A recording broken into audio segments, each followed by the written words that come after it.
It's hard to believe that only a few generations ago, Switzerland was so poor that many rushed to leave the country.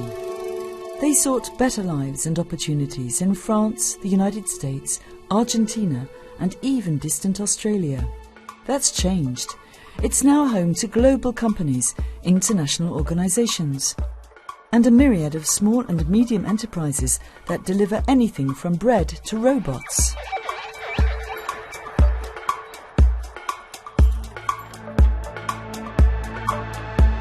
How does Switzerland's history affect its present? What does the work landscape, along with wages, benefits and the workforce, look like now? And how is Switzerland future-proofing what's to come? Long gone are the days when everyone was a farmer, living off the green, rich alpine pastures.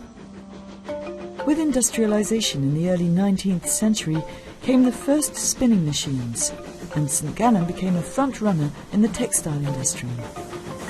Some decades later, the chemical industry started to take off. New factories required power. Power came from steam. This boosted turbine production and the wider machine industry. These new businesses needed capital, and from the mid-19th century, the finance sector emerged. Switzerland became a centre for banking. Despite the emerging industries, 19th century Switzerland could not provide work for everyone. Countless Swiss emigrated from poor mountain regions to other European countries and beyond. This only started to change after World War II, which Switzerland survived relatively unscathed as a neutral country. Due to its neutrality, Switzerland has not suffered the economic devastation of warfare for the past 150 years.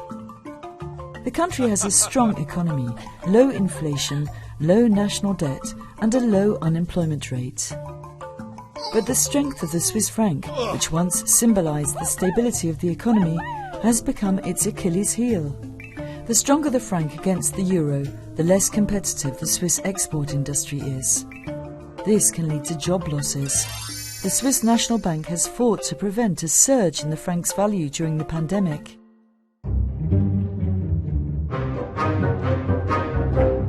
It's been said that what's behind Swiss wealth is its ability to innovate, taking raw products and turning them into something valuable. This includes everything from luxury chocolates and watches to sophisticated new drugs. The Swiss have a reputation for calm efficiency and getting things done. Most of the work is done by small and medium-sized enterprises, SMEs, with less than 250 employees. They make up over 99% of the companies and create 2/3 of the jobs in Switzerland. In 2017, they employed more than 3 million people out of a total workforce of 5 million. In the Global Entrepreneurship and Development Index (GEDI) 2018, Switzerland ranked second behind the US. Switzerland is also home to many global companies and international organisations. They account for 5% of all registered companies. 20 years ago, Switzerland was the top choice for 50% of multinational companies that chose Europe for their headquarters. More recently, the country has been losing ground to other locations in Europe and abroad. In May 2019, Swiss voters accepted a reform of corporate tax rules, so multinational companies would no longer be given special treatment. In the future, it's thought that the cost of office space and access to high-tech facilities will play a greater role in companies' decisions to move to Switzerland. People are often tempted by high wages to come and work here. The average wage for a full-time job is 6,500 francs per month. The top 10% of earners make on average 11,400 francs.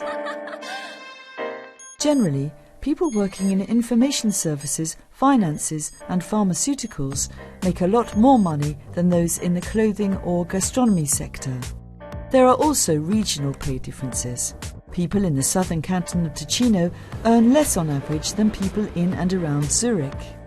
But the cost of living in Switzerland is high. Single people who live on less than 2,259 francs a month, or a family of 4 earning below 3,990 francs a month, are considered poor. An employee may work up to 50 hours per week, and everyone gets at least 4 weeks of holiday per year. Additionally, there are 9 days of public holidays. Mothers get 14 weeks of maternity leave. In 2020, the Swiss voted to give fathers a statutory 2 weeks of paternity leave. In 2019, Switzerland's unemployment rate amounted to around 4.58%. But unemployment rose in 2020 due to the pandemic. In order to avoid mass layoffs during the pandemic, Swiss companies resorted to short-time working. A system was already in place, allowing companies to temporarily reduce the working hours of its staff, who then receive a lower salary, supplemented by unemployment insurance. The aim is to safeguard jobs. In Switzerland, all employees are covered by unemployment insurance. When people lose their jobs, they can generally claim 70 to 80% of their original salaries for a limited period.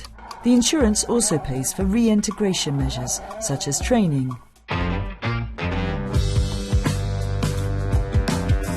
Switzerland is still a male-dominated working world.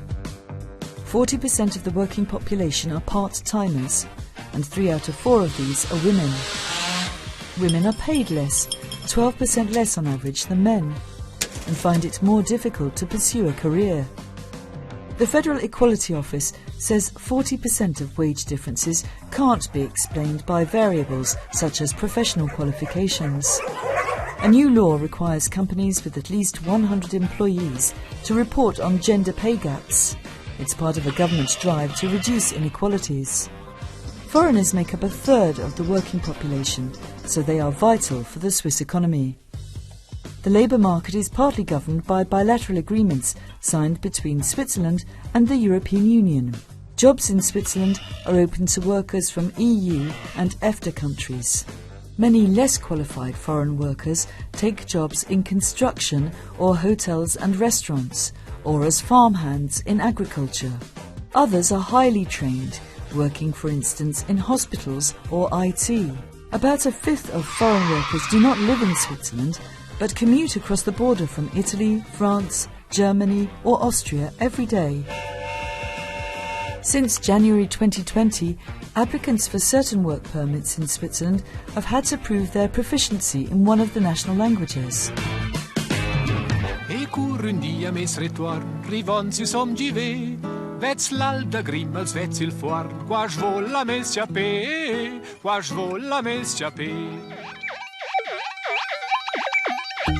The stability of the Swiss workforce is largely due to the country's vocational education and training system.